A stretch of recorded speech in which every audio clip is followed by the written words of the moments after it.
Ladies and gentlemen, back by popular demand, we are back. This is Two Coaches, One Grizz. I'm Frank Morales with our coach emeritus, Gil Laura, and our resident homer, Mario the Grizz Mesa. Gentlemen, it's been a while. Talk to me. Quite a while. Great to be back. Happy to be here. Thankful we finally got a little room to get back together again and do our spiel. Grizz. We are back. We are back, baby. It's been too long. Too long. Too long. A whole year almost. And yes, unfortunately, as I've said before on the show, real life gets in the way, guys. You know, we're the everyman. We're just like you guys. We got to do things. And for the last year, the crew had to do things. And I'm sorry that we missed out on some of the funnest times in Miami sports, but we're here. We're back. Draft time. Better late than never, right? And I think we come together again. We reunite with a newfound commitment, right, and determination to make this bad boy better than ever. Vigor, a new vigor, newfound vigor. Yeah, I would look out for bigger and better things in the upcoming Two Coaches, One Grizz future. Yes, sir. Yes, sir. Hey, fellas, let's jump right into it here. We're gonna, this past weekend NFL draft, right? So kind of a really good time to get started up again. We're gonna jump right in, give our views, analysis, thoughts on the NFL draft. There were some expected picks, right? Things that we knew were going to happen, and then just some off-the-wall situations that stunned everybody. And I'm excited to talk about it. So let's jump into right away. Who do we think had the best draft in 2024 preseason? Coach. Well, I think a few teams had really solid drafts. I think the Bears did a great job with their draft. I thought they were able to address their needs. They picked up two great players in the first round. I think Arizona did a good job. Baltimore. I think the Raiders also came through with some good picks. I think Kansas City, as usual, surprises no one with how they do things. Again, overall, I think a lot of the teams did do a good job picking their guys and filling their needs. I think the Dolphins did a good job in the first round, the third round, and from there, I'm a little disappointed with the second round pick. But again, I think that most teams did a good job. Yeah, you had mentioned when we were prepping for the show, Arizona, they kind of hit on all cylinders during the draft. Listen, Maserati Marv, that guy's a stud. And if the little guy out there can't get it done with him, he's not going to be able to get it done ever. Because that is a target in all sections of the field, right? He's a great route runner. He can blow the top off of the defense. He's a huge red zone threat. He's as close to the full package as you can get when it comes to a receiver. So if he can't get it done with that dude, and in that, let's see what happens with the offense. But, running variation of the run and shoot. But he gets added to the package. I mean, don't forget, they do have some good guys. They do have some players.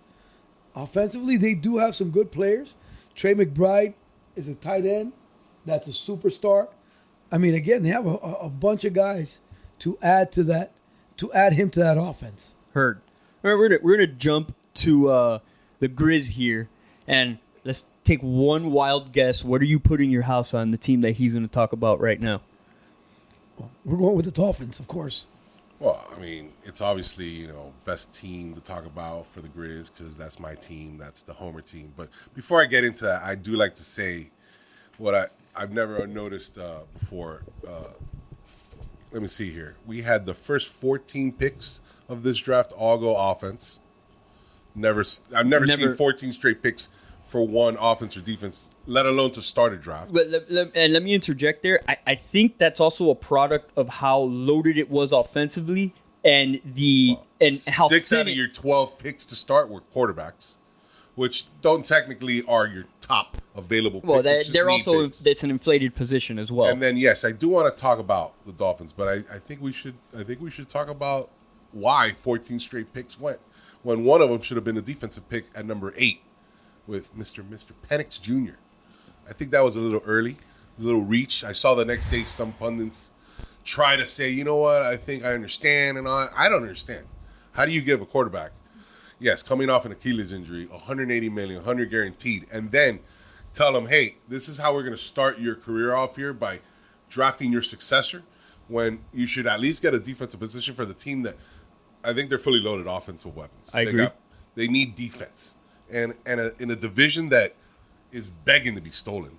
I mean, begging to be stolen. What is it? It's been, 20 years where there's a different division winner? It doesn't matter if it's a different or, yeah. Oh, no, they didn't even make it. Not in Atlanta. Not in Atlanta. But you have a constant, like, 8-8, or now, 8-9. That's what I'm saying. It's been a different division winner for the past 15, 20 years. You have it there. If you believe Cousins at least gives you a couple years, bro, I understand getting a quarterback and putting him on a shelf. I mean, Green Bay's done it a couple times. It works.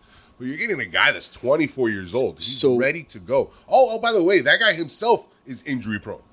So, like, I like the kid, but I just a very bad pick. So you touched on the exact topic that I wanted to talk about, but when we were prepping for the show, right? One of the main arguments, right, pro arguments for the pick was, well, we're following the Green Bay model, right? We have an established quarterback. He's got a few good years. The high pick can sit, watch, learn, right, and grow. But here's the thing. The Green Bay model happened when you had Brett Favre, right, who had the all-time starts record, right, with like 300 starts. Right. And then followed up by Aaron Rodgers, another 17-year career, right, Super Bowl winner, 4-time MVP or whatever it is. Right. And established, like both of those guys. Two quarterbacks that were established on their teams for years. Correct. They had credits, right? They had an established presence in there. They built up a lot of equity with the fans, with the organization, with their locker room. You mean zero what Kirk Cousins has done with the Atlanta franchise. The dude is still on freaking crutches. Right. And just signed a contract that he needs to prove himself on that contract to the locker room. Let me tell you one thing about Kirk Cousins. That guy's made $500 million in his career, by the way. Exactly. And that's what I'm going to say. Kirk Cousins has proven to be the greatest underachiever to get paid the most money in the history of sports. Here's but you know what? I mean, listen. But here's the main point. Hold on. Here's the main point when it comes to this, right? Is the fact that with those guys, they had equity. So they had a couple bad games, right? They had still all-time legends. No one's going to tell him, hey, buddy, take a seat. Yeah. This guy has done zero for Atlanta. Right. So he has a bad quarter, a bad half. Already the whispers are going to start. But you know what? Not the same situation. It is apple and oranges. First and foremost, understand that he is statistically one of the best quarterbacks in 100%. The NFL. Okay? I am a pro. He's done a great job in Minnesota. He's done a lot of good things. I'm a pro Cousins guy. The guy can play. Guy can play. What I said about him doesn't mean I'm not pro Cousins. I think he's a good quarterback and he can win you. I don't want him to have this quarterback mind win. No. I'm just saying that he is the greatest underachieving person to ever get paid the kind of money he's been paid. Now, with that being said, I do think that it is a reach. Atlanta does need defense. Yes. They've got a defensive-minded head coach. I mean, for goodness sakes, why are you reaching at that point? If they don't take Penix there, another quarterback would be available later on that they could trade back. They could get. It said there's so many quarterbacks in this draft next year that there was. I'm just saying there's no reason to rush it. So listen, just no reason. I agree on all points here. I think, and again, this is not the right way to be a GM or build a team, right? I think like a little. If I'm not mistaken, he's a hometown kid. He's from the Atlanta area. I could be totally wrong on this. I'm not sure. I don't think so. But.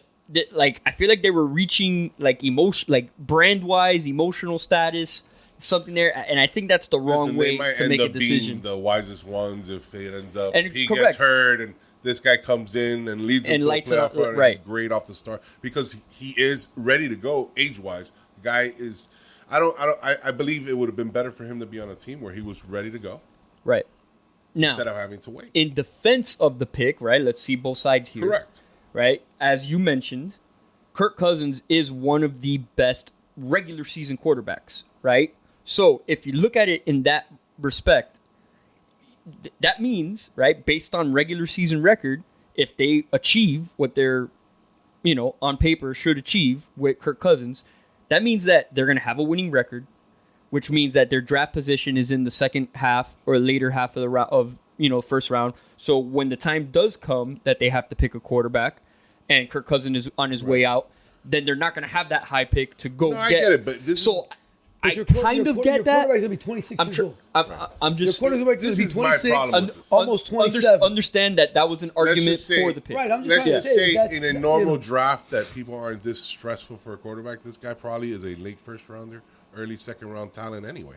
So by you being in the late first round doesn't say you're not going to find a guy this talented. And I don't know if we've noticed, you can find talent in later rounds if you're good at finding talent. It's the inflation of the position And itself, it's less right? money for you and all that. What I'm saying is, It doesn't cost for them your as much. this is your introduction to this guy's 4-year career, the next 4 years to finish in Atlanta for Kirk Cousins. If you want, give him a weapon on offense. If not, give him some help on defense. And I just believe you give him, a quarterback. I just wanted to throw that out there because it was glaring to me that was just the biggest thing of the It was a first huge round. reach. It was a huge reach. If we go back to the Dolphin talk, here's what I do like about my team, even though I consider it, what I've heard some people say, a slightly quiet rebuild for a retool type of to the team, because people are losing their minds because we've been fun for the last couple of years, but we haven't won a playoff game or Super Bowls. Hey guys, it's hard. I'd like Chop. I'm a big fan of this. The good thing about not picking any defensive players, we had a ton of good availability in the spot where we got. I like him. My favorite pick, though, is Muhammad Kamara. 5th rounder out of Colorado State. Should have been probably a 2nd, 3rd rounder. I watched the game against Colorado because the hype was to watch all the games with Colorado, and that guy flew off the screen to me. I think that's a great pick. Malik Washington, the guy led the NCAA in receptions. So another good wide receiver we pick up. I like the running back. I like the running back from Tennessee. The running back I think from Tennessee. the running back from Tennessee is a speedster. Speedster. Can catch. Guy was he's... These are the type of signs I see. Round 4, pick 20. Guy's going to smoke the competition. Just saying it. But let me tell you that I'm with you on Patrick Paul. I wasn't very... Like I said, I just thought there were better guys. There were just better guys available that we could have taken. It's a project. And and again, the same thing we say about Atlanta with Penix. Correct. You could say here, 2nd round is not a time to go get a project. Yes. Your projects come in the 5th or 6th round. Those are your projects. And we don't need offensive line projects. We need to keep round 3, 4. We need to keep our guy upright. Very important for the Dolphins. Overall, I think they did well. I've been a fan of Chris Gear. I've been very, very happy with some of the stuff he's done, and I believe this team believes in we have good coaches, pick up good players, and let our coaches coach them. I think you guys can appreciate that. Having good coaching, I think, is what this team believes in, and I honestly think we're going to be a better team next year. I'll be honest. The Dolphins have done a great job of developing the guys that they've gotten. Mm-hmm. Keeping them has been another story, but as far as developing them and the kids and the guys playing, they've done a good job. We'll see how things progress. There's only a few teams that get to keep their players forever. I mean, the Chiefs. I understand. Teams. I get it. It's just, it's hard. These guys want to make money. They get, hey, I got a lot of money over here. I'm going to take you over here, and it's hard to sacrifice and believe in that team unit. But if we keep every year developing good players, that just shows me we got the coaching staff in line, and hopefully we got. But eventually, we're going to be able to navigate. Eventually, you need veterans to be able to lead those younger guys. You need that healthy mixture. And that's what hurts us at times, that we go young and we lose these veterans. You lose the veterans that I still think. I agree. The June free and agency, and remember, randomly people get cut off teams. It doesn't work out there, and you find a golden, a little nugget in the trees. You get that, you pick it up, and hopefully that works out for this team. Yeah, I also want to jump in real quick when we talk about draft grades and performance in the draft. Staying in the division, the Buffalo Bills, right? They got a lot of flack on day one, right? Trading the pick away to, once again, the Chiefs. That was also another pick I liked. But then they pick for the Chiefs. They traded back up, right, and got Keon Coleman at receiver, which I thought was a very, very, very solid pick. A great interview. Oh, phenomenal! That guy is gonna be a star. Media gold. Awesome. He's gonna be a star. Media gold. He's already winning my heart there. Unfortunately, but he's on the wrong team. I think all the way through, I think they did a great job in their draft, right? Especially day 2, day 3. I think they did a phenomenal job of addressing the needs. Yes, they're going to be young. They may take a step back this year, but they're also going with listen, we just paid our dude, and if he's everything that top 2, 3 quarterbacks in the league, right? He can pick up the slack for what we And lost. they addressed every need. They had a good draft. The Jets had a good draft. Again, it's going to be interesting how the division plays out this year. I really don't think New England does much. I'm really, really low on New England. I mean, they're literally, if there was a minor league for NFL, they're a minor league team. I mean, like I said, I'm just very, very low on them. I don't see them progressing very much this year. I do like the quarterback. I like Drake May. I think he's a solid kid. He's got good wheels. He runs. He's athletic. if he was at a different school, that had more publicity, more media coverage, he's top 2 or 3 quarterbacks being picked. The problem is that he came from Trubisky land. Correct. And so he's got a scar on his helmet already. But that dude's the real deal. I think so. Like I said, I like him. I think he's a good athlete. I think he is the right guy to pick in the first round, where Trubisky was not. If you're very limited. If you're a real football guy play. and you're not just like following what the media covers, right? And you actually look at and you watch the games, that he has all the tools. He can make every throw. He's got the size, right? He's got the processing ability. He elevated the players around him. So, I mean, when it's all said and done, I mean, again, this is a stretch, right? But we could be looking at, damn it, they got another one. A 15-year plus cornerstone of their franchise. Well, let's see, right? Again, this is all potential, and potential it's something that hasn't happened yet. I think it's the exact opposite. He's going to flame out in a few years because that team deserves misery for a very long time. And spoken like a true homer. The true homer. Usually it the happens. True You're homer. given a lot of great things, and then sometimes we're going to be like, we're going to have to make things even now. It's going to have to go bye-bye. Karma, baby. Yep. Regression comes to to us the all. mean. Let's. Regression I to do the want to mean. jump into some other, staying on the NFL, but jump into some other topics that were talked about, raised, discussed by the commissioner and other officials with the NFL over the weekend. One of them being the potential for an 18-game season, right, in the future, right? And the way that was explained, right, you're taking away one preseason game, adding a regular season game. Yeah, it's inevitable. But then, that would mean that the Super Bowl would be on President's Day weekend, so we get Monday off, right? Which is going to be a huge part of the selling of that. However, NFLPA is definitely going to push back on that, right? Because I think it takes a toll on them. Number one. Number two, scheduling. Those Thursday night games, those short weeks. It's all those things add up. And as you notice, injuries are piling up more and more every season. I know money is going to trump it all. I know that cash is king.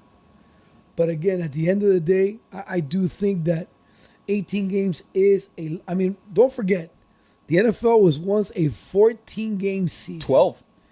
Okay? 12 in the I'm 60s going- and early 70s. I'm going to 14 just, because that's like pretty much where most of us kind of have a recollection of life. You're So again, I'm saying your generation. 14. You were born 14. into that, sir. Okay? 14. We're going from 14, now 17, Speak for yourself. maybe 18. It's just one of those situations where, like I said, I think that the injuries are going to be... So I have an Difficult. interesting view on this, on how it could work and actually be very successful for the NFL as a whole, right? I think that this model, right, could be successful if they implement a couple things. 2 bye weeks, right? And increase the roster size. Right now we're at a 53-man roster, okay? And there's 3 preseason games. Those guys at the tail end of the roster need those preseason games to solidify a roster spot. Now, the argument is, if you're shortening the preseason, right, a lot of those guys that would make the roster have a chance to show what they have, right, wouldn't make the team. But if you're an 18-game season, longer season, why don't you just increase the active roster, right? Maybe increase it to 60 game day roster and 2 bye weeks, and I think that would be the magic mixture there for an 18-game season to work. Right. Okay. It's going to happen. It's 100% in the next few years, 18 games. This 17 Right, game... but the NFL side, the owner side, they're going to try to push for 1 bye week, and I don't think that's realistic. No. It'll be 2 bye weeks for sure. It's going to be 2 bye weeks. You have to understand, like I was just checking out, the CFL, 18-game regular season, it's been like that for years, has 3 bye weeks. I don't understand. We live in a world where now NFL football is 365 days a year, right? Basically. Well, we live it that way. Right, but I'm saying the NFL treats it like that too. With, we'll have the rookie camps, the OTAs, the draft. A couple weeks ago in Indianapolis, the Combine. Right, the combine. Every month you have something. So I understand. You extend a couple weeks the season, like you said. You bring it to President's Day. You solve what everybody's been asking for years. Let me have Monday off. Can you make it a federal holiday? I'd rather it be just another federal holiday so we can get an extra one. But hey, we can meet in the middle. We'll take President's Day. We'll take President's Day so that people can have their day off after having such an amazing Sunday night watching the game. You take out the preseason. The UFL now is basically, if it works out, you can have that be your farm Your system. stopgap. You can have that if you want. Like, you got to figure out a way to make this work because it's gonna happen, and the players will eventually cave in because they'll get paid more. It's all about money. Like I said, money rules everything. And if you went to 17, you're going to 18. It's just happening. Once again, this has everything to do with, like we talked about with college football playoffs. You went to 12. Now in a year we're going to go to 14 or 16. It's just inevitable. Money will, once you open up Pandora's box, there's no way to pull it back in. You know what I'm saying? It's going to happen. More football that's better, I'm in. Yeah, and to your point about the Thursday night games and the international games and whatnot, and if you do with the two bye weeks, you take care of that problem with the Thursday night and international games. Exactly. Because everybody plays two. You figure out how, and you do it before or after. Then your next game's 10 days before you had that week. They can figure this out. They can do it. Yeah. I believe it. What is it, a $15 billion entity? They got some dude with a scheduling. This is not stopping. Scheduling program, and they'll figure it out. Someone almost died on the field a couple years ago. It doesn't stop. This machine is it's just gonna keep going. Yeah. You know so speaking even of, and go ahead. You're gonna go with the helmets. Yeah. Well, I was gonna go with the helmets, and then the other rule changes that were proposed and actually approved. The helmets. The NFL is now going to allow NFL players to wear the Guardian caps in games. Now, Coach and I can speak from personal experience with the program that we coached. We forced our decision makers to purchase those Guardian caps for our team, and there was a market difference, right?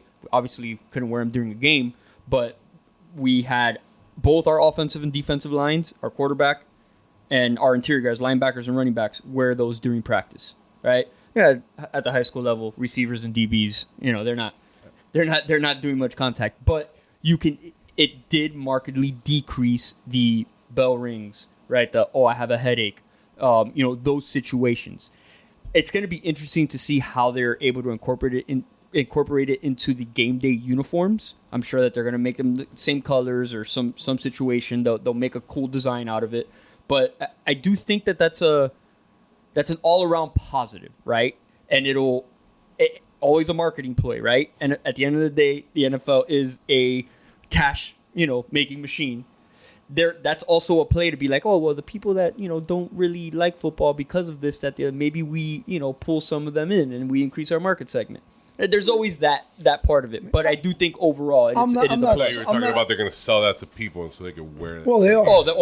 That will happen too. That's a given. Can't wait to get my little Guardian cap. That's a given. Go to the game with. Yeah.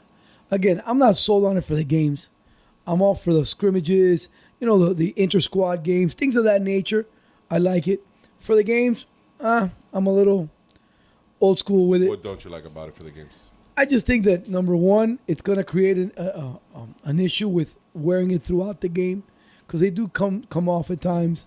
They're not always... The newer ones are pretty... complete. Like, they're the updated versions are... How can we make this Guardian cap and eventually make it actually the helmet where you just build it into the helmet? On the science side, the problem is with that is that there's no way to stop your brain from rattling. You can soften the blow and everything, but at the end of the day, the blow's a blow. You're still and your brain, even with the Guardian cap on. Correct. Your brain is in water. It floats. Your brain is floating. But my question is, if it's already showing you that it's 15-20% better on Yeah, it absorbs the contact. It absorbs the energy It's of the because, blow. again, remember now, in practice, when you're practicing, you're hitting. So again, by putting that on, it decreases the amount of times that your head rocks or what have you, or softens It the absorbs. impact. It absorbs the impact. Okay? Right, a little bit of it. So again, you're diminishing the times that the guys are hitting each other, as opposed to not wearing it in practice, having to practice, and then playing the game. For one, I don't mind if it helps people. It's just unfortunately, people like looking at things, and if they feel this is a strange way to look at the game, as always, we have to be able to adjust our visual to something that stands out. Well, and I think you wear this, and it's a little bit. So That's a little strange. So I think It is. the way that the game is played nowadays, right? It's a lot more open, more passing, right? A lot more spread out. This is going to affect mostly the centers, right? Because it doesn't matter. Pass play, run play, the center's getting smacked every single play, right? So it's going to affect mostly those interior, right, high impact positions, right? I can foresee it being like some sort of middle ground where it's like, the centers are going to wear it. Nobody really pays attention to them. Whereas like the tackles, as opposed to 25, 30 years ago where they're, blocking down and double teaming all day long, these dudes are kick stepping backwards and they're not absorbing a blow with their head. I also think your receivers and running backs would be prone to wearing it Right. because of the amount of hits that they get. Right. But my problem is if the diva receiver doesn't like how it looks, he might not wear it. Well, right. That's unfortunately. It's 100%. It's 100% going to be an optional thing for players. They cannot force. They're not going to. And there's going to be some old timers that screw this thing, right? But again, it's going to be interesting to see who wears it, right, and at the frequency, because there's definitely going to be this adoption, time where there's going to be some dudes that wear it for a game, and then they're going to be like, nah, screw this, right, and then back and forth. Let's see what happens. Not only that, maybe it affects how they feel they're running, the visual, their balance. I'm just saying, but I love that we're striving for the ultimate safe way. I just look at that, and for some reason, I think of like the movie Demolition Man when he was in the car and they're gonna figure out a way to make it cool. And it had like everything explode in the car, and you're safe. You're bubble wrapped. I mean, if we're gonna play bubble wrapped and it looks cool, I'm good with that. Well, going to that, let's jump to the other rule changes, notably the hip drop tackle, right? That they're outlawing, which I have mixed feelings on this one because would have gave the guy in Super Bowl 34 a first and goal, right? Because of the tackle. At the one. Well, because it was a hip drop. I heard that. Well, the thing is too is like, how can you legislate that? Because sometimes it's not on purpose, right? It's the angle that the defender's coming in to make the tackle. Like you're not thinking at that moment when you're making contact, right? To try to stop somebody from scoring or getting a first down. I think that particular tackle has become a byproduct of all the other rules and legislation of tackling. Of like hitting up high, hitting down low. Being able to use the shoulder, head across. All those little things that we've taught in the past. Using safety, right? Head up, bite the ball, keep your eyes up, etc., etc. Now, don't say that now. That's taboo nowadays, sir. That's why I said. Back in the day, that's what we used. We can't use it anymore. So now that hip tackle or hip drop has become something that's been used. Instead of contact, you flip around the back. Slide, take your legs out. Right. And honestly, every time I see that tackle, I cringe. Just like the twist. I kid you not. Every time I see anybody getting tackled like that, I'm like, oh my God. Oh, because it's the ankle. It's the knee. It's kind of like a lower form of like a horse collar, right? Like you're pulling them back opposite. And you're landing on their ankle. Their feet can't adjust. Right. Especially if they're anchored into the ground. Their feet have no way of adjusting. So the only way they adjust is if they flip back, which then now there's even less. All three joints are in. Yeah. You're crucified. It's gonna be rough sledding the first few weeks of the season. I think that they need to now revamp the tackling techniques a little bit more, give a little bit more leeway of being able to tackle properly, and allow them to do that. Do you think it's a product of leverage being overtaught, right? Because when you're talking about the hip drop tackle, it's always because they're coming from the side. They've got to maintain leverage. Just keep them on your near hip. But it's also avoiding the face-to-face and the head-up tackle. Because now Right. when I come to tackle, Well, that's what I'm saying. I have to now get around him to be able to get that leverage, so-called leverage. Whereas before I could just dip the hip, get my shoulder across, and boom, I'm Right making through, the tackle. right. I'm good. And it's a good, clean tackle when nobody, gets Yeah, in. I mean the whole that was the reason why they said no more head across the ball, right? Is because the thought, and it's right? Because when we were all taught head across the ball, right? Head across, right, to stop them from advancing, to stop it. Your head's absorbing the majority of the impact of the force, right? So that's why they went away from that. Because before that was never the case, right? It depends how you teach it. Again, if your shoulder's the one leading the impact, your eyes and your head are across, not contacting with the head, because you don't lead with the head. The idea of that is to lead with the shoulder, right? And you're getting the rest of your body across the offensive player, putting your body across. Exactly, not necessarily using your head. That's my concept of it, and that's the way we taught it.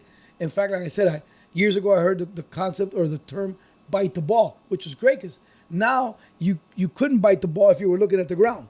Right. So you were forced to and keep it forces your head to get exactly across and past the body's force. Right. I get what you're saying, and not get hit like that.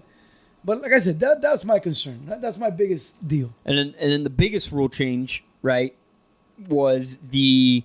So it's funny how the way it's played out. If you read articles and you heard people who were involved with the situation, the kickoff return rule, and it was one of these things where literally behind closed doors, the special teams coaches all got together and united, right? And it was almost like a strike, like, you can't take this out. This is what we're proposing. And really what it is the UFL or the XFL's version of the kickoff, right? Where they're limiting the acceleration between the two teams, right? Keeping them, 10 yards away from each other? So I want to say it's 5 yards.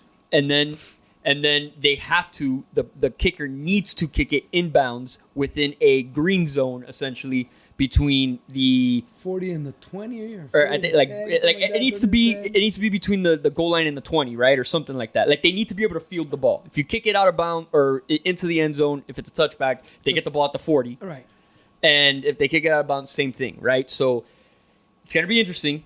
Increased scoring, right? Because it's gonna be like, teach a dude, right? Justin Tucker, for example, who's been smashing balls out the back of the stadium his whole entire career. No, but all you gotta do is you gotta pop it up. You pooch kick.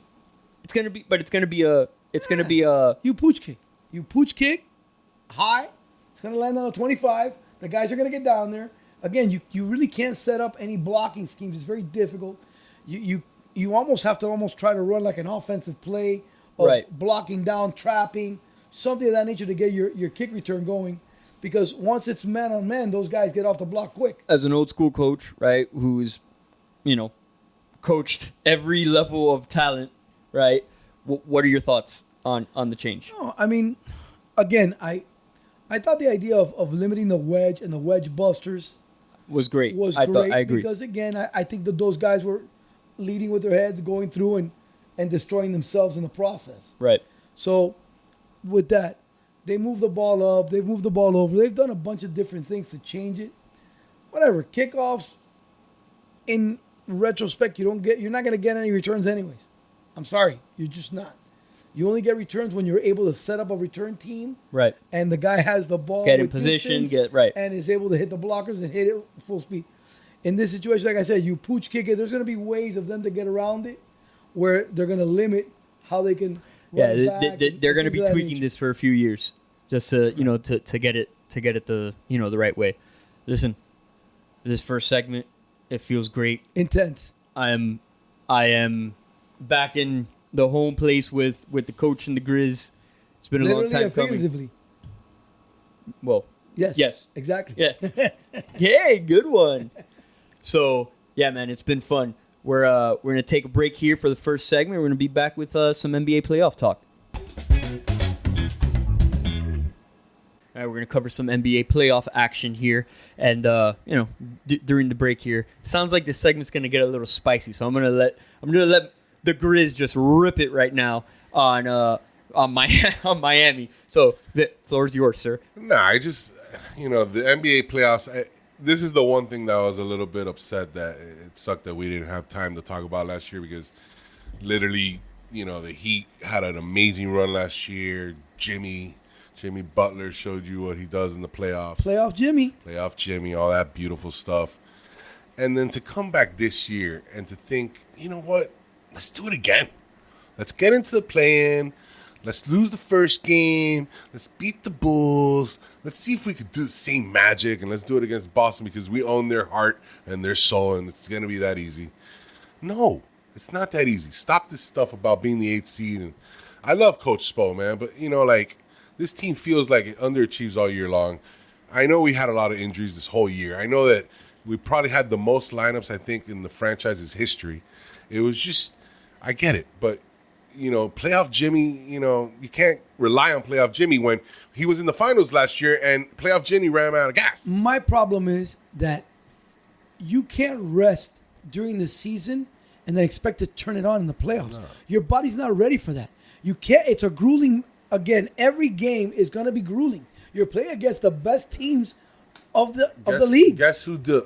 And all the aging veterans have done that. All the other teams with the great stars, you see that they feel like they underachieve because they take time off and they feel like and guess who's killing it right now? OKC, Minnesota, the Young Bucks sweeping through their first times.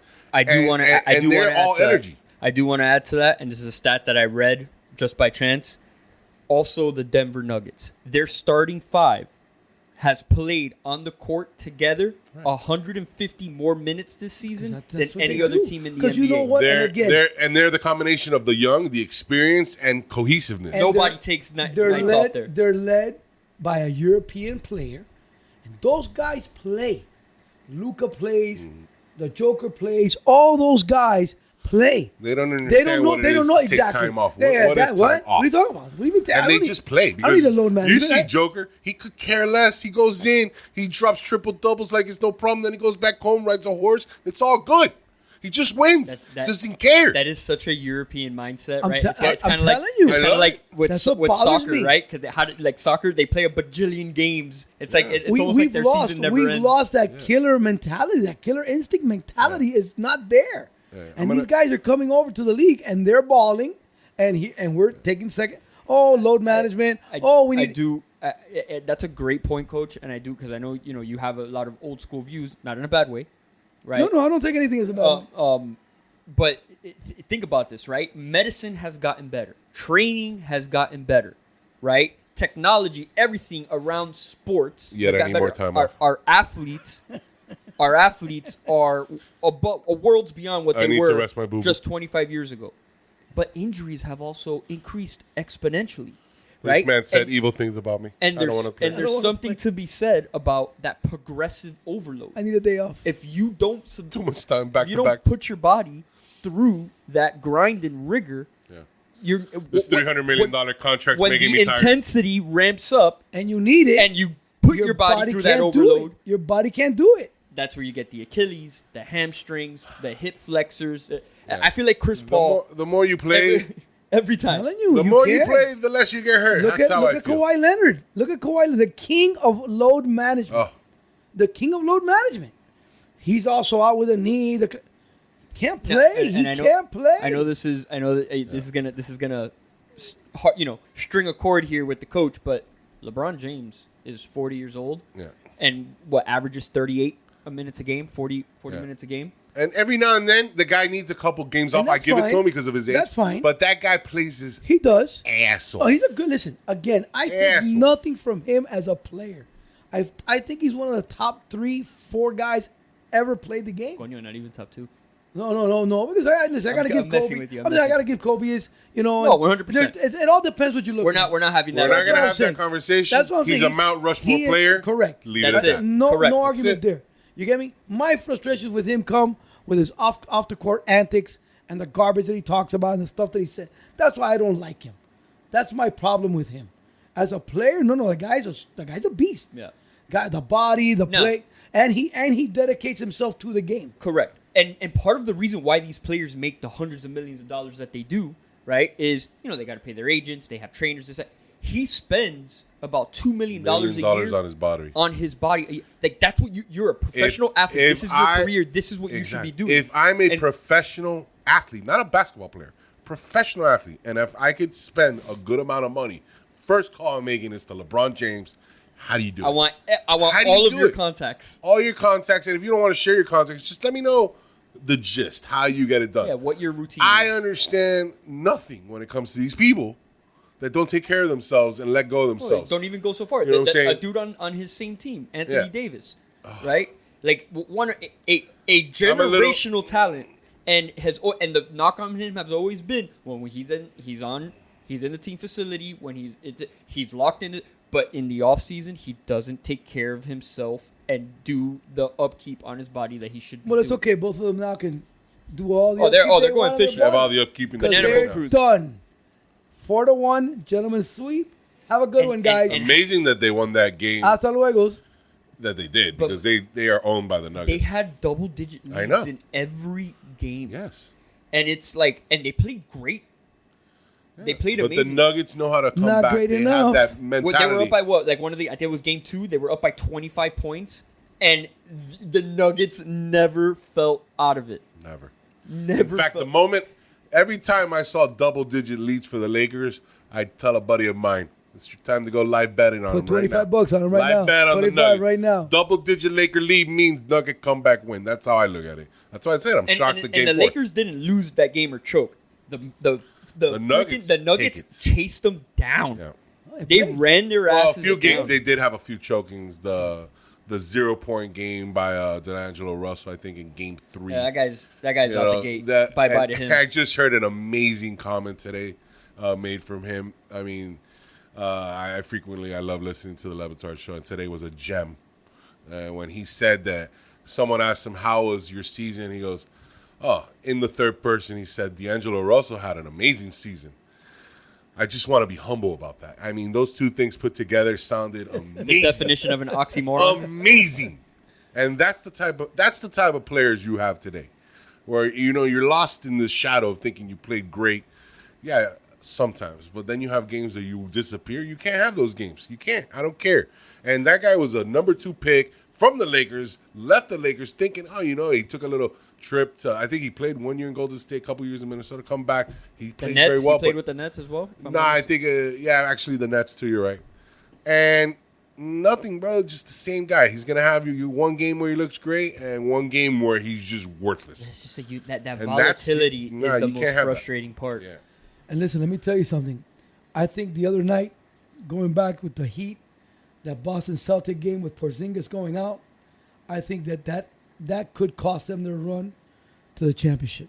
For the Celtics? Yeah. Okay. What was the injury on that? Because I want to say it's an Achilles. I haven't looked at it completely. I still think he makes it out. But I think it's the Achilles. I think he still makes it out of the Celtics make it out of the East because you got Milwaukee right now is flailing. Yeah, but who's their big man? Like who's their backup there?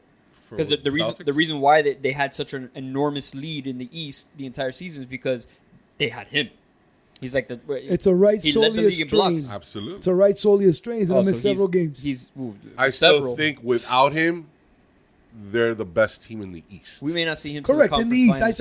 I said the championship. Exactly. I don't even think with Porzingis they would beat a Denver. Well, obviously, the young teams they might because they're young. But even then, right now, the way those teams are looking, well, so here's anybody in the West to me is a champion. Anybody that comes out of the West. Here's my thing with that, right? With Porzingis being out of the lineup, right? That changes the whole complexion of their strategy, right? Because now they got to go small ball. Like they don't have another big, right? But they have Horford. But my question to you is, he's just ancient. I mean, he's. Yeah. But here's the problem. So now, yes, you go small and you have to learn how to play, but you're gonna have a bunch of series because I still think, like I said, they're gonna make it to the NBA Finals before that's a concern. Because anybody who they play Magic or the Cavs, I think they're gonna beat with or without Porzingis. I tell you, I like the Knicks. Then the Knicks are your only chance. I like the Knicks. Yeah, but once again, they just lost Bogdanovic. Did they? He's out for the rest of the season. He's a good backup. I know that was coming up. Yeah, he was there like instant plug because when Brunson was struggling. It's the same story I've always told about the Jets. You wait for the Knicks. They're basically like also the Cowboys, a poor man's Cowboys, where they'll eventually choke. They'll find a way. They will find it. I still think honestly, the only team that I think has a chance against the Celtics is the Indiana Pacers. I love the Pacers. Run and gun, baby. Run and gun. That team, Halliburton. And Run and gun, baby. Man, Run I'm and telling gun. you, What a shot the other day, huh? Huh? What an incredible shot to end the game against the Bucks tonight. Yes. I mean, unbelievable.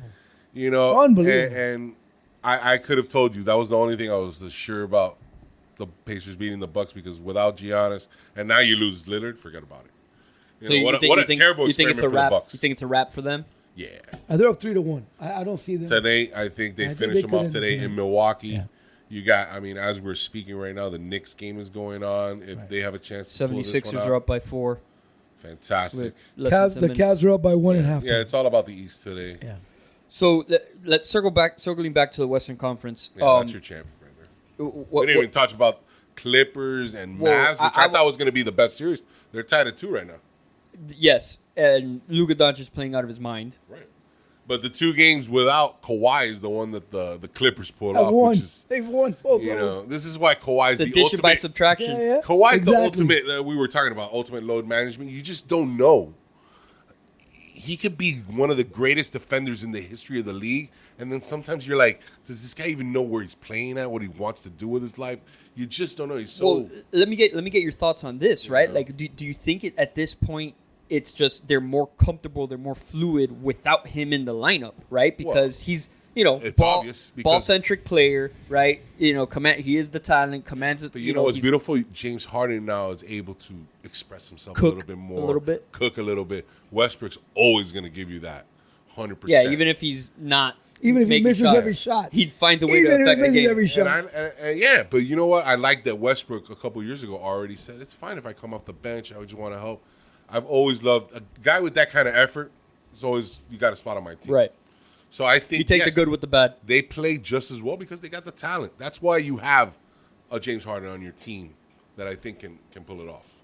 Yeah. So I do want to touch on this. We can't not touch on it. The Suns Timberwolves series.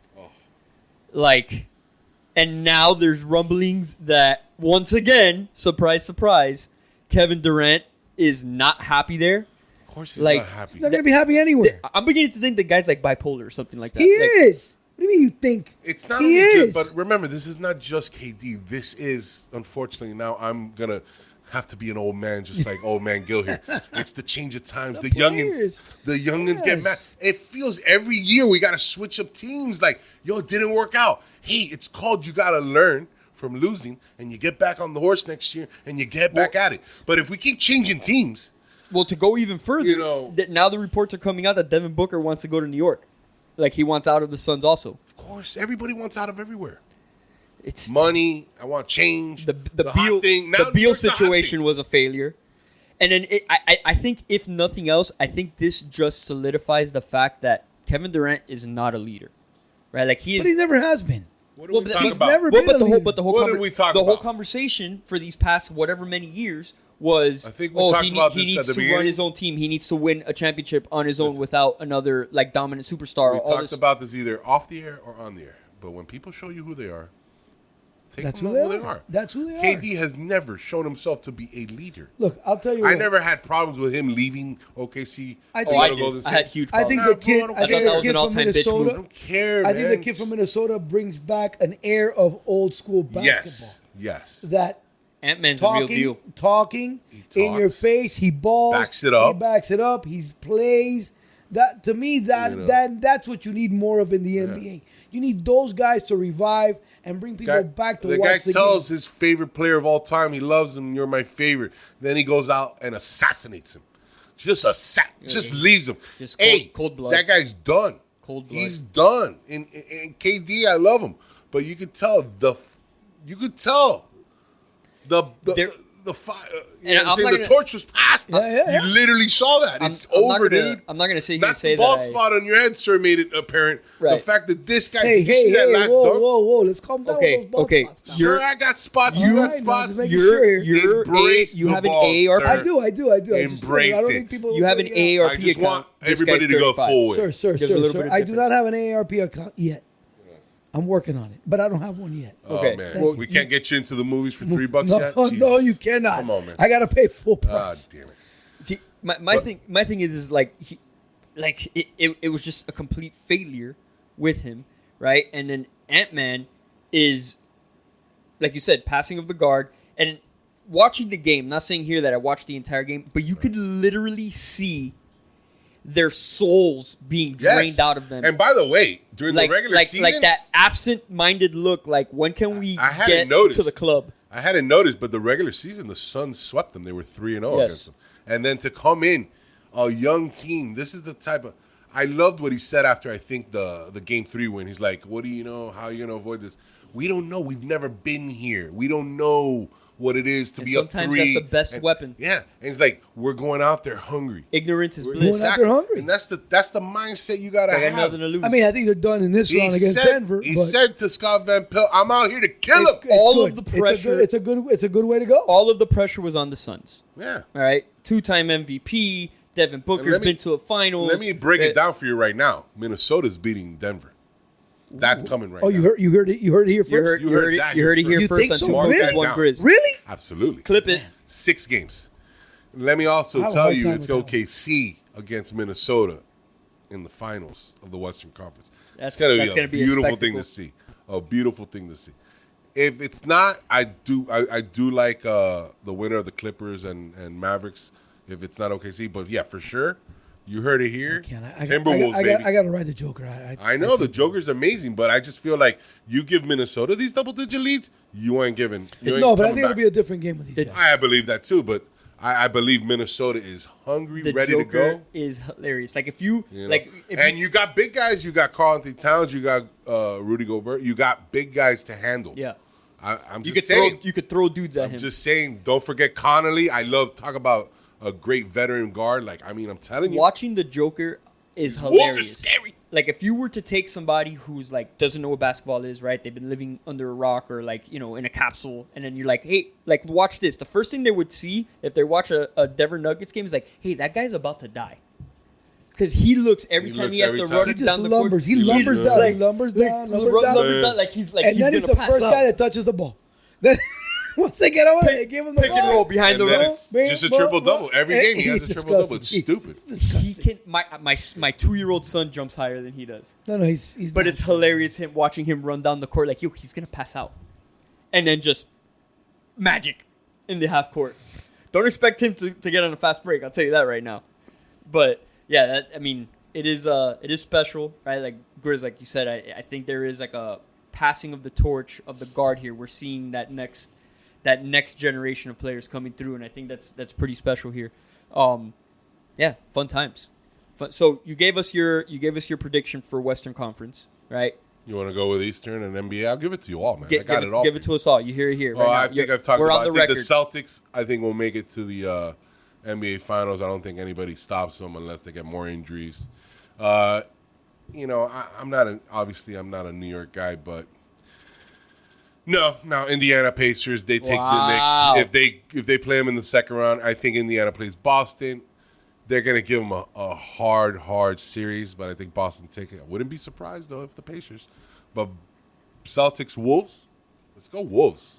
Win it all. I haven't been able to say this. You sold me, You're Anthony. on the bandwagon, you sold baby. me. I'm in. I'm You're an in the easy. bandwagon. I'm so easy to take home and do what you need to do with. You just sold me when you told everybody you're killing them. I got you. I haven't been able to say this since I was 10 years old with confidence. Go Knicks, baby. Go Knicks. We're going to leave it there. All right, ladies and gentlemen, we're back to close out the comeback show with a couple quick hits around the sports world. All right, other current events that are occurring right now, most notably the NHL and the playoffs. Full swing right now. Grizz, you got any hometown information on the Panthers? Well, the Panthers just finally clinched the first-round series against the Lightning yesterday in beautiful fashion, 6-1. Champions of our state, baby. Champions of our state, and, Always one of our important. biggest rivals. Big rivalry. They've been a thorn for years, and I'm pretty sure we retired Stamkos last night, hopefully. Well, at least from Tampa Bay. Definitely from I Tampa think Bay. from Yeah, Tampa he Bay. probably has more time left because these hockey players play forever, but, it was good Could to... chuck around and find out. Yeah, it was good to get that out of the way, and all signs look to a rematch of last year's upset against Boston. With the Bruins. Because It's gonna be a they are tough playing one. the Maple Leafs right now. I think they're tied. Tied up 1-1. And And they Boston's try to leading the clinch, series and 3-1. they've owned the Maple Leafs. They're rivals since ever. I think the Maple Leafs last won a series against one of the original 6 teams. Yeah, but they last won a series against Boston in the playoffs in 1959. Ooh, Kind of hurts. History. Even Gil wasn't around for that. history. Does No, not I was I not. mean, you got to say something. If Gil wasn't around for something, I mean, that's amazing. It's pretty long time ago. Yeah, it's probably Boston. The Rangers just swept the Caps. The Rangers won the President's Cup, which, that's best team in the NHL, but doesn't seem like they win. There is one Hurricanes team that is playing well. Yes, That's Carolina. the Carolina Hurricanes. Carolina. They look like a They look sharp. solid So, team. The East looks pretty formidable, and in the West, I mean, Avalanche are looking good. I think The Canucks. The Canucks. The I Canucks don't are follow looking obviously solid. the West as much. So- Vegas didn't look good. They No. limped in, but guess what? You come into the playoffs. Did they win last night or they lost? I think they lost last night. So they had won the first 2 games on the road, but if they lost last night, they're 2-2 against the Stars. But The Stars came back and beat them 4-2. I think this is more also like the NBA, where the East I think is more top heavy. Correct. And I'm not going to predict too much here. I just think the Panthers. I'll be honest with you. I'm glad that we do have home field advantage. Correct. Okay, the home ice I think is going to be Against Boston, important against yeah. Boston. Well, I think through the whole playoffs. No, the Rangers have us, but No, but I mean, I think Carolina too. But we won our division. I mean, we won the division, so I'm not sure. Right, but Rangers, remember, President's Better- Trophy, best okay. team in the league. Got so that it, got it. supersedes everything. So correct. Maybe Carolina So- because of the points. I don't know how it works in the division, But, but whatever. But again, Point is, I do like yes. the way they're playing. I think Bobrovsky's doing a great job Right. in But home ice, between the remember, pipes. of all the sports, I think the road team wins just as much on Well, the but big games. I'll But be honest with you. Again, right now- Miami's playing very well at home. listen, all Before I've heard the Panthers. The Panthers from the play very hockey well. experts, you don't want to play this Panther team. Correct. We're the type of team Correct. that muddies it in the water, and this is not a playoff team you want. And now we're getting rest. So- We're going to get rest. We're very physical. And if they're coming back from last year, I think they want to finish the job. So, I mean, I would definitely not surprised if the Panthers take it all. Coach has done a great job. I think the East takes it. Whoever comes out of the East should take it. It'd be cool if it's not the Panthers. I'm actually pulling for a Canadian team because apparently they invented this sport and it's they huge. haven't won one in like No, 30 it's huge years. in Canada. We need one for the Canadas. Huge for the Canadians. So we'll see. That's it for my hockey talk right, All right. there. The hell with Canada and Trudeau. Yeah. Sorry, moving right along. Let's jump straight into baseball, right? Or, From the highs to the lows. still early on in the season. Well, for right? some teams, For it's some- over for a few for- teams. for Well, us, over, it's over over. for a few teams. It's amazing to be over and still have 5 months to play a sport. I mean, Sir, by the way, now that we are in baseball, we've taken the lead in the bottom of the ninth, bottom of the 10th, 7-6. the Marlins So the won a Marlins, game. the Marlins, I believe, They're have officially at beaten 7-24. the Rockies. I do believe they are on 7-6. fire. They win 7-6 against the Rockies. There you go, Juno, Jano, whatever the hell your Why name don't you is. why don't you pop a bottle of champagne for those kids? They deserve it. Awful. Well, yeah, let's do a little quick survey, right? Overall, the Braves have the best record in baseball, 19-8. Okay. I do want to touch on some individual performances. Holy hell, Juan Soto was born to be a freaking Yankee. That guy has blown the top off of that stadium, and he's already embraced by Yankee fans the way that he started off the season with the Yankees, right? A lot of times, right, it's usually the case where big-time free agents or notable players that join the Yankees, they struggle for a bit while they catch their bearings because of the pressure, right? It's a different place to play, right? There's a lot of expectations every year, but this guy has been tearing the cover off of the ball. I don't know what you're talking about. I loved watching Aaron Boone get kicked out of the game last week without saying a word. That was hilarious. That was amazing. Was it a fan? Yes, it was a guy behind him. That is It hilarious. was the best thing in baseball this year. The guy had not said a word. The fan said something about blue, you sucker, blue. He goes, you're out of here. That was amazing. It goes to show you how sad I think It the was sport is when the best thing in baseball the whole year is a guy getting thrown out for not saying there anything. was another situation that's gone on, which is even bigger than that. Right. And it's how bad Otani bets. Correct. Yet again, I mean, what a terrible nothing gambler to that do guy with is. the actual sport What a that should be horrible bringing in the gambler fans. Otani which is. I'm not a I big fan mean, of. his trainer. That His dude, interpreter. Sorry. That dude has saved his ass by doing the no piquingly.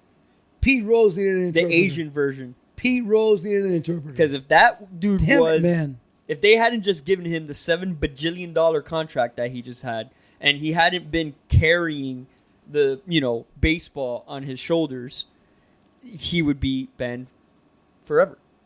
That guy, talk about a fall guy. Wow.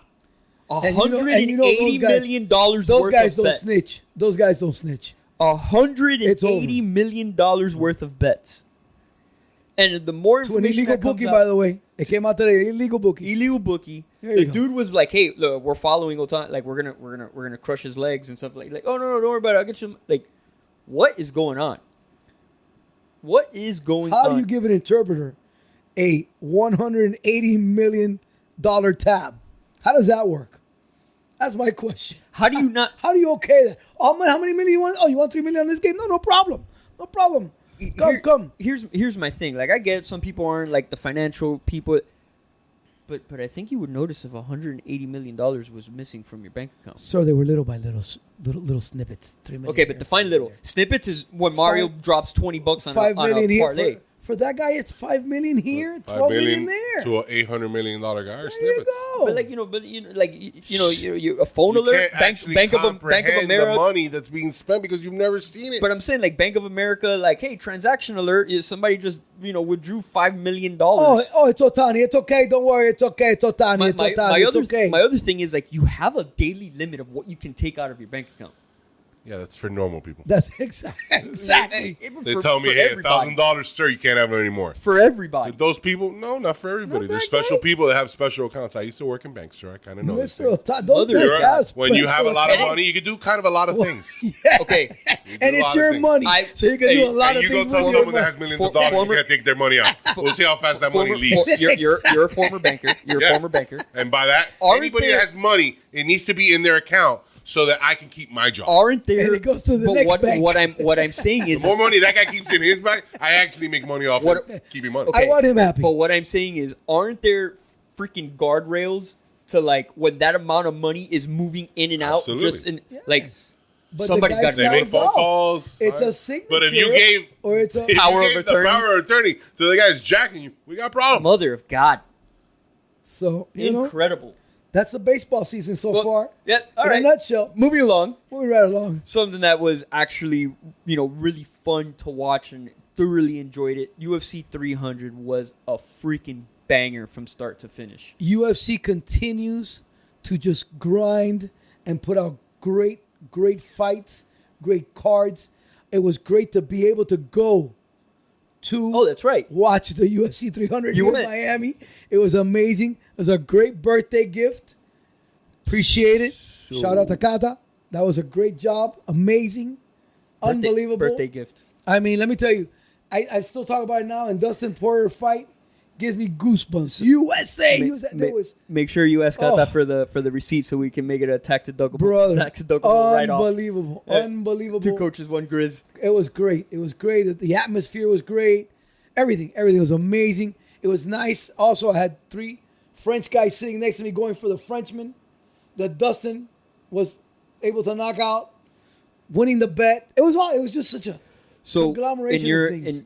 And Dana White had said this the last time the UFC main event was in Miami.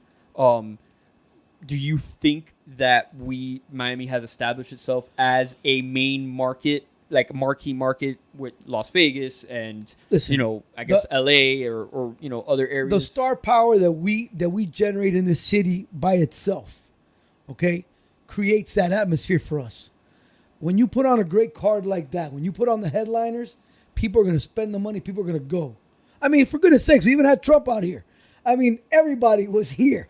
Everybody was at the fight. So, question to you: why was there that perception prior to the UFC before that was here that changed Dana White's perception? Why was there that perception that Miami was a second-rate UFC city before? Okay. Again, I'm just and I'm going to tell you what it is. I'm a firm believer. I think we talked about this before on the show. Okay, Miami is a fickle town. Okay, Miami just doesn't go to any sporting event or just to anything. Okay, there's a lot of things to do in Miami on a Saturday night.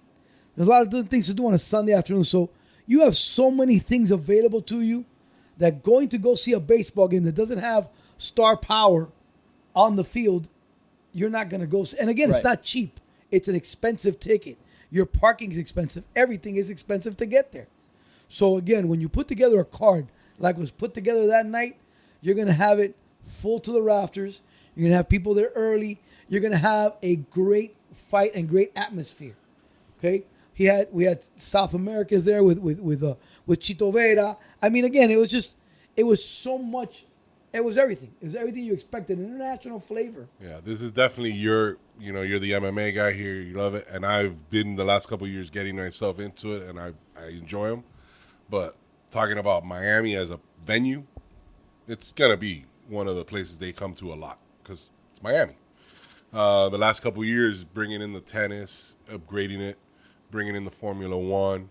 These are very expensive sports, and people in Miami have money.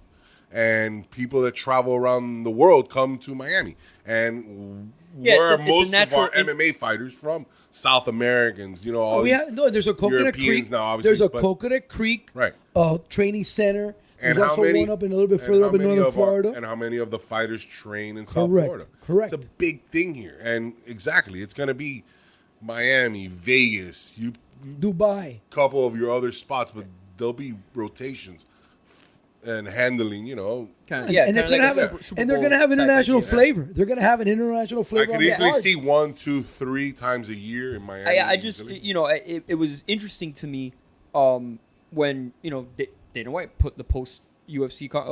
I forgot which UFC it was, like 270 something or 280 something. I forgot which one it was. Where he's like, oh, there's a new sheriff in town. When he looked at the numbers for Miami, and I got to thinking, like, why wasn't that the case? Why didn't they exploit that market prior to that? Because Miami has always been a natural international hub, right? Where you already had that conglomerate and that Well, they dipped their toe mixture. A few years ago.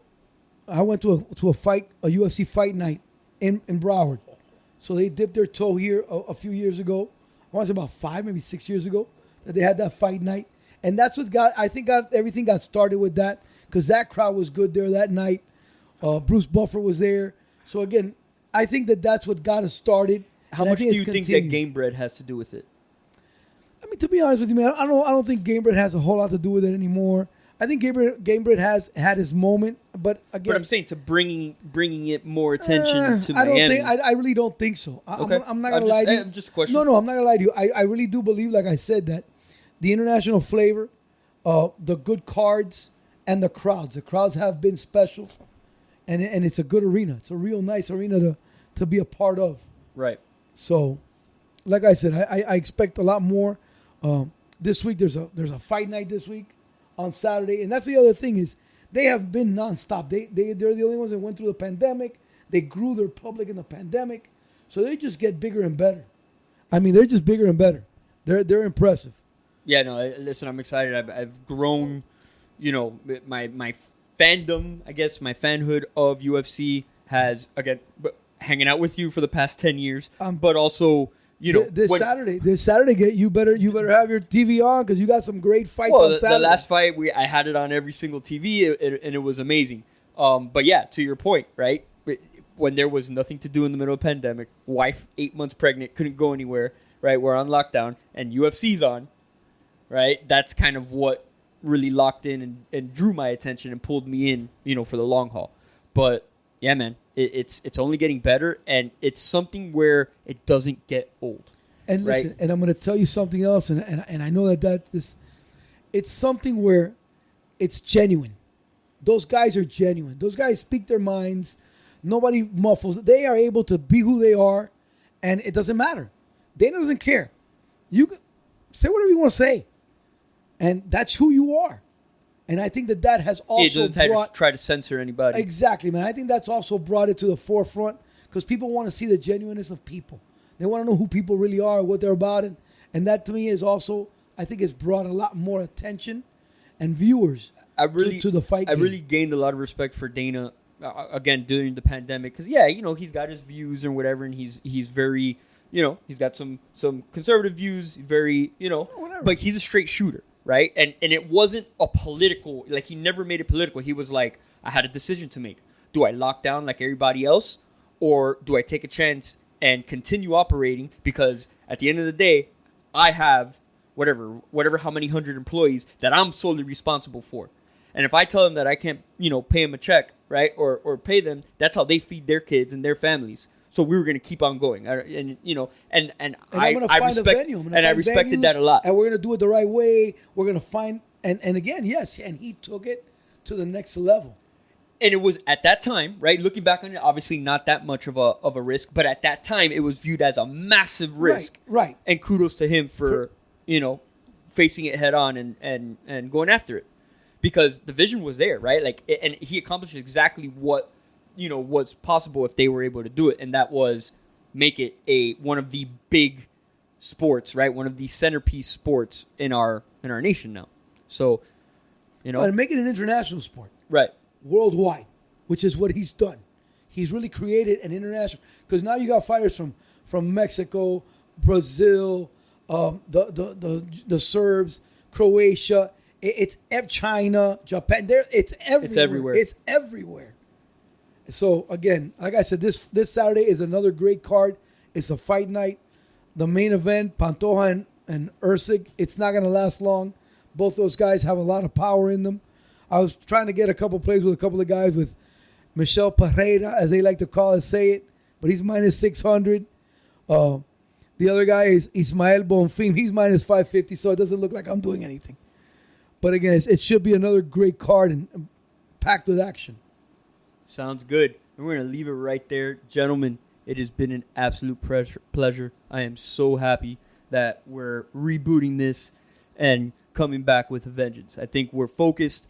I think we're hungry for it. And I think I speak for you guys. Tell me if I'm wrong, but super happy that we're doing this and back on the train. So looking forward to it. Listen.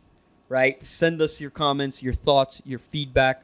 We're going to be expanding this operation as we go forward. We're going to open up a YouTube page, right? We're going to create a YouTube account. We're going to start streaming. We're going to send out, we're really going to lean into this because, we really do think that we got something, that we can build upon and something that has the potential to be special here, especially with the group of guys that we have that are committed to this. So, if you guys want to share any final thoughts as we close out the show, but that's where I'm at. Super happy that we're here. It's been a long road back, but we're back, and that's what matters. Thrilled, thankful. We'll be back week to week again, putting together our shows, and I thank God. Prayers to everybody out there. Yeah, I'm here in the same boat with you guys. Good to be back. Long overdue. Only going to be better and bigger going forward, and let's just, have a nice summer. Once again, countdown for football is always what I'm about. We're 4 months away. I can't wait to talk in a couple weeks about the schedule release. It's a big day coming up. But, yeah, other than that. Got some college football talk coming up, too. We got to talk about the playoffs and all that stuff. The transfer portal is big, man. There's a lot of things, a lot of shaking. And, that's seismic shift in the leagues. All these different things, what's good is going to give us a lot of content to talk about. So, love it. Can't wait. For everybody here, this is Two Coaches, One Grizz.